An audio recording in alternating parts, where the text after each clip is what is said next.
I'm going to go a little bit more in depth on floor plans here. Floor plans are a type of view, and they're responsible for conveying quite a bit of information about your building. Floor plans can be found under your views under floor plans. And keep in mind that floor plans have to associate with a level. So if we look at a 3D view here where I have my levels turned on, I'm going to go to a front view. You can see that I have plan 1 through 4 and the roof and foundation levels.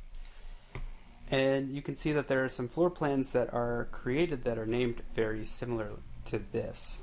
To create a new view, for a new floor plan view, you can go under View, Create, and under the Plan Views drop down, hit Floor Plan. Now the only plan that doesn't exist on my view in the project browser here is Foundation.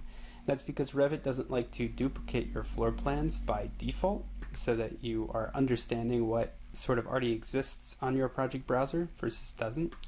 But you can always turn this Do Not Duplicate Existing Views off, and let's create a copy of Plan 3. So when you're creating a new view plan, floor plan, you can see that it will populate now into our views, and it gives it this moniker with this extra 1 attached to it because Plan 3 already existed. You can also right-click on any of these views and duplicate them if you're trying to duplicate an existing floor plan. On the left, now that you can see we created a view floor plan associating with a certain level, we can see that the associated level under Extents is Plan 3. And this can't really be changed by default. So the floor plan has to be associated with the floor plan when you're first creating it. But there are certain other things we can change about the floor plan.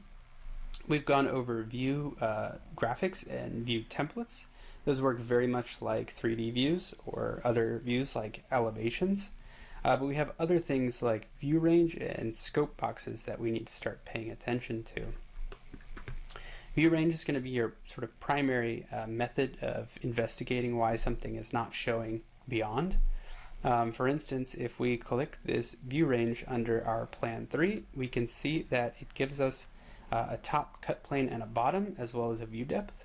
If you hit this show button here, you can see a really nice diagram from Revit describing what each of these do.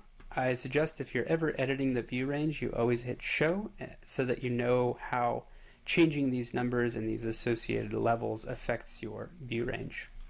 But for right now, I'm going to change the bottom of the view to, let's actually change the view depth to unlimited and hit apply. And you can see that because the view depth is now changing to unlimited, there's no true extents here on 7. So now we can see the extents of our model where we couldn't before. So I'm going to hit OK. And again, that's under extents and view range under edit. Now this is also associated with view templates. So if you have a view template applied, keep in mind that your view range can also be found here. One thing to cover in terms of view templates is that you can always turn elements off associated with the view. So view range is going to change from view to view where you need to push and pull it by a foot.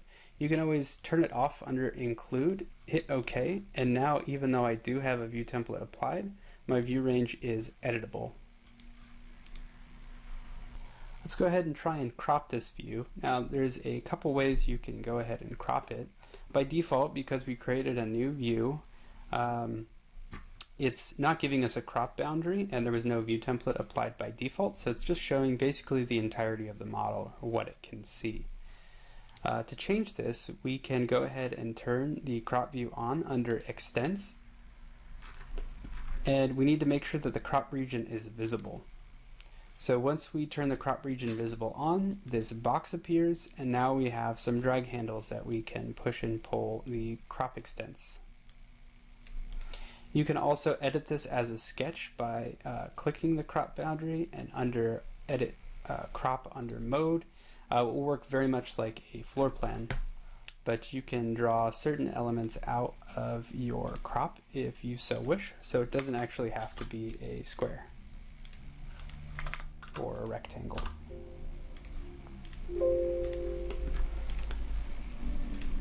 So you can always reset this crop if it's a little bit too wonky of a sketch. The second way we can go ahead and edit our crop is to associate a scope box. So scope boxes are sort of 3D datums where they can associate both in length, width, and height.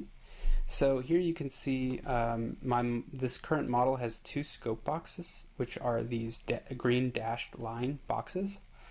And I have scope box A and scope box overall. So if I'm trying to show a more condensed version from floor plan to floor plan, I can choose something like scope box A, or I can go under view and create my own scope box. I'm going to go ahead and change this extents to scope box A, and you can see it crops down to the scope box. Now keep in mind I can also turn the crop region visible off, and you'll see a borderless outline of our cropped view. We can also change the scale here. So by default it's creating an 1/8 inch, but on our sheet we want 16th of an inch. So I can actually change the view scale here, or I can go down to the bottom left of the view and change it to 16th of an inch. So it doesn't look like the drawing changed, but because the scale halved, the annotations doubled in size, or effectively doubled in size, with respect to the modeled elements. On the sheet, if they were sheeted, they would look the same size. To go over one more time, the view range and elements of your floor plan, I'm going to double click into this first floor plan that has been sheeted, and pay attention to the underlay and the extents. This has a crop associated with it, but the crop region is not visible. If I turn that on, you can see that it has been cropped down to trim any bit of the model that I don't want to show, but I can turn that off. We're not going to deal so much with annotation crop. That's the dashed outline that we're seeing here. That has more to do with annotation elements like text tags and callouts. We're going to turn that off right now, and we're going to turn the crop region visible off. Keep in mind, if I uncheck crop view, you can see that it will basically show the entire model. And if I hit crop view, it will go back to the crop region that exists. The view range we can subtly edit here to show some deeper shadows. Floor planes are usually cut between 3 and 4 feet. So you don't want to veer too far off of that because you're going to be getting close to your ceiling or too close to the floor. But I can change this to 6 feet, and you can see that the shadows got a little bit bigger because our walls are effectively a little bit taller. Keep in mind you cannot move your cut plane above the top or below the bottom. So you would have to change the top or the bottom constraints before moving it beyond those numbers. The last thing to look at here is the underlay. So what this has to do with is if you're seeing elements below or above. In this instance, we're seeing a roof that's above us, and that's because our range is the plan above us. And this exists essentially around the second floor plan. We're also telling Revit to look down as if we're looking down on a floor plan. In the future, if you create RCPs, you can also tell it to look up, and it will effectively inverse your model. If we change the underlay here to none, you can see that there's no base underlay, and this is sort of the default starting point for your views. So this is why we are now not seeing things like the roof above. So you can go ahead and play around with this and see how it affects your floor plans.